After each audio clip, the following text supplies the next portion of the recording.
सभी राष्ट्रवादी और सनातनी भाइयों का स्वागत है पॉलिटिकल बज़ में। दोस्तों, ऑपरेशन सिंदूर अभी खत्म नहीं हुआ, ये हमारे प्राइम मिनिस्टर श्री नरेंद्र मोदी जी ने भी कह दिया है, डिफेंस मिनिस्टर राजनाथ सिंह जी ने भी कह दिया है, और हमारी इंडियन फोर्सेस की जब ब्रीफिंग हुई थी वहां पे कैटेगरिकली कह दिया गया था कि operation Sindoor is still on. दोस्तों, कल पाकिस्तान के सिंध के अंदर में इंडिया का मोस्ट वांटेड आतंकवादी जो भारत के अंदर में 2004-5 से दोस्तों आतंकी गतिविधियों में शामिल था, भारत का मोस्ट वांटेड आतंकवादी सैफुल्लाह खालिद मारा गया दिन दड़ल्ले में। खुलेआम किसी अज्ञात लोगों ने इसको ठोक दिया। तो सबसे पहले उन अज्ञात वीरों को धन्यवाद।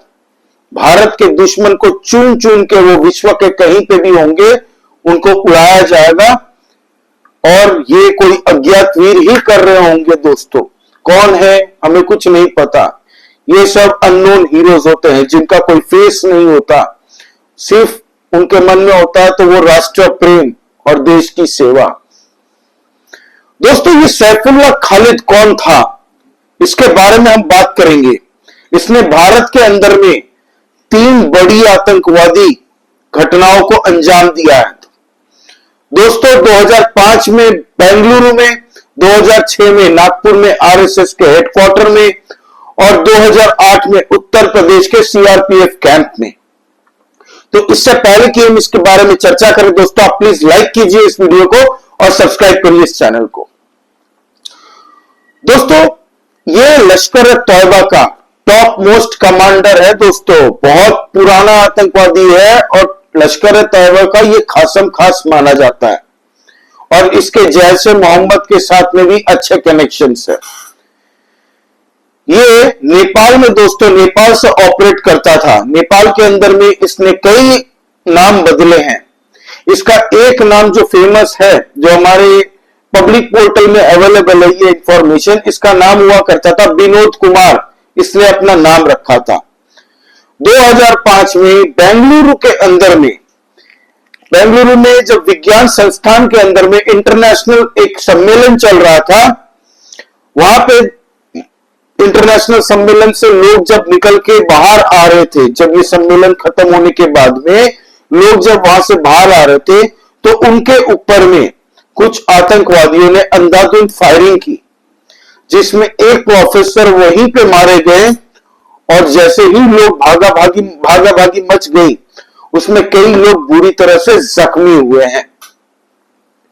तो कहा जाता है कि ये 2005 में जो बेंगलोर के अंदर में ये जो आतंकवादी हमला हुआ था, उसको पूरी तरह से मास्टरमाइंड उसका ये था सैफुल्लाह खालिद, जिसको विनोद कुमार के नाम से ये ऑपरेट करता था नेपाल के अंदर में। कई सालों तक इसने वहां से ऑपरेट किया है। जैसे ही हमारे भारत की एजेंसीज को पता चला, उनके पास में इंटेल पहुंची, वैसे ही ये भाग गया पाकिस्तान के अंदर में। पाकिस्तान के सिंध में ये आतंकवादियों की रिक्रूटमेंट करता था और उन पूरे लश्कर-ए-तौयबा के लिए फंड्स कलेक्ट करता था, उनकी फाइनेंस देखता था, किस तरीके से आतंकवादियों को लॉजिस्टिक्स प्रोवाइड करवाई जा सकती है, कैश फंडिंग करवाई जा सकती है, तो ये सारा कुछ ये देखता था। फिर 2006 के अंदर में दोस्तों, आरएसएस का हेडक्वार्टर नागपुर के अंदर में एक एम्बेसडर कार रुकती है।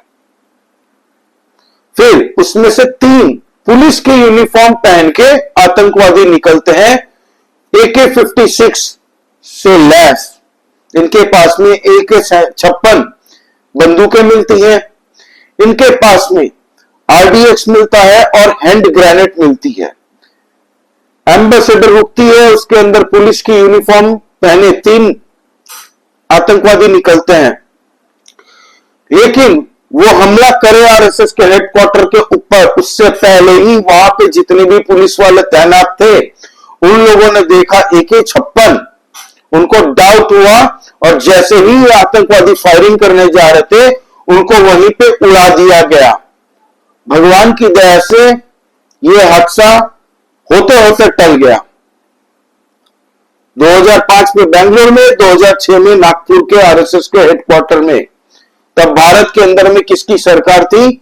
आप समझ सकते हैं। फिर दोस्तों 2008 में उत्तर प्रदेश के अंदर में सीआरपीएफ कैंप के वहां पे दोस्तों सीआरपीएफ कैंप जो रामपुर में है वहां पे आतंकवादी हमला करती है दोस्तों छुप के, जिसमें हमारे 7 सीआरपीएफ जवानों की जान चली जाती है। हालांकि एनआईए इन आतंकवादियों को पकड़ती है, इसमें भी 3 आतंकवादी पकड़े जाते हैं दोस्तों, उनको उम्र कैद की सजा एनआईए दिलवाती है। तो ये जितने भी आतंकवादी हमले हैं दोस्तों ये सारे ऑपरेट करता था, इसका मास्टरमाइंड ये था सैफुल्लाह खालिद, जो नेपाल से भागने के बाद में पाकिस्तान में हाल ही में शिफ्ट हुआ कुछ सालों पहले। तो ये घटना आप समझिए 2005, 2006, 2008 में होती है। उसके बाद में दोस्तों कहा जाता है कि नेपाल, उत्तर प्रदेश, नेपाल, बिहार के बॉर्डर के आसपास में जितने भी इलीगल मदरसा मस्जिदें हैं वहां पे भी ये अपनी दखल अंदाजी करता था और वहां से भी ऑपरेट करने की कोशिश करता था। नेपाल और भारत के बॉर्डर के वहां पे जितने भी इलीगल मदरसा है वहां पे इसका इन्फ्लुएंस हुआ करता था। इसने अपनी जिंदगी में कई नाम चेंज किए हैं। जब ये नेपाल से भाग के सिंध में गया तब इसका नाम हो चुका दोस्तों रजाउल्लाह निजामानी। इसको अबू सैफुल्लाह भी कहते थे दोस्तों, हालांकि ये मोस्ट कॉमनली जाना जाता था सैफुल्लाह खालिद के नाम से। नेपाल के अंदर में विकास कुमार। तो ये आतंकवादी दोस्तों धड़ल्ले से रिक्रूट करता था सिंध के अंदर में। सिंध की एक जगह है दोस्तों, वहां पे उस सिंध की जगह का नाम है बदीन डिस्ट्रिक्ट के अंदर में मतली। वहां पे कल ये भाई साहब निकल रहे थे, वहां पे बीच सड़क में दिन में अचानक से 2 लोग आए, इसको ओपनली शूट करके निकल गए वहां से। कौन थे, कहां से आए थे, कहां गए, पाकिस्तान को नहीं पता, लेकिन पूरा पाकिस्तान सदमे में चला गया है, क्योंकि ये लश्कर का कोई छोटा मोटा टिकपुजिया नहीं था आतंकी, ये बहुत बड़ा आतंकी था दोस्तों। नंबर 2, नंबर 3 में आता था। पाकिस्तान के अंदर में इसके आईएसआई के साथ भी पूरे लिंक्स थे, डीजीआईएसपीआर के साथ लिंक्स थे। डीजीआईएसपीआर जो आज की डेट में है पाकिस्तान के अंदर में, उसका बाप बड़ा इंजीनियर था, केमिकल इंजीनियर, साइंटिस्ट कह सकते हैं, वो खुद आतंकवादी था। उसकी तस्वीरें उसामा बिन लादेन के साथ में भी है, जैश-ए मोहम्मद के साथ में भी है, लश्कर-ए-तौबा के साथ में भी है और पाकिस्तानी आर्मी जनरल के साथ में भी है उस वक्त के। तो आप समझ सकते हैं ये कितना बड़ा हेड हंट हुआ है। और भारत का ये मोस्ट वांटेड आतंकी कहीं पे भी हो चुन चुन के मारा जा रहा है। तो पाकिस्तान अभी समझ में आ रहा उनको कि ऑपरेशन सिंदूर वाकई में खत्म नहीं हुआ। तो धन्यवाद हो उन अज्ञात वीरों को जो अपना घर बार परिवार सब कुछ छोड़ छाड़ के भारत सुरक्षित रहे, भारतवासी सुरक्षित रहे, भारत के दुश्मन कहीं पे भी छुपे रहे, उनको ढूंढ ढूंढ के मारा जाएगा, ताकि आने वाले वक्त में भारत के साथ जिन्होंने पास्ट में गलत किया है, भारत के अंदर में गलत इंटेंशन के साथ में आतंकी हमले करवाने की कोशिश की है, वो बख्शा नहीं जाएगा।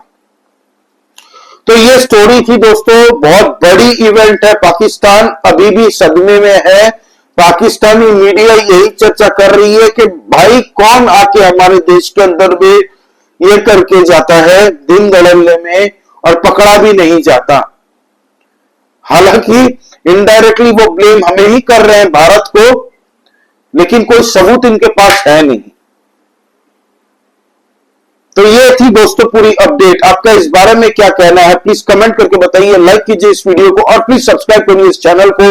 हम लोग इंटरनल पॉलिटिक्स डिस्कस करते रहते हैं दोस्तों। कल मैंने जो वीडियो बनाई थी एक बांग्लादेश पे कि ऑपरेशन सिंदूर के बाद में किस तरीके से पाकिस्तान का जो हाल हुआ, उसके बाद बांग्लादेश का पेशाब निकल रहा है पैंट में, वो वीडियो बनाई थी। और दूसरा वीडियो बनाया था कि भारत की तरफ से जो डेलीगेशंस अब पूरे विश्व के अंदर में जाके पाकिस्तान की पोल पट्टी खोलेंगी, उसके बारे में वो वीडियो भी चेकआउट जरूर से कीजिएगा।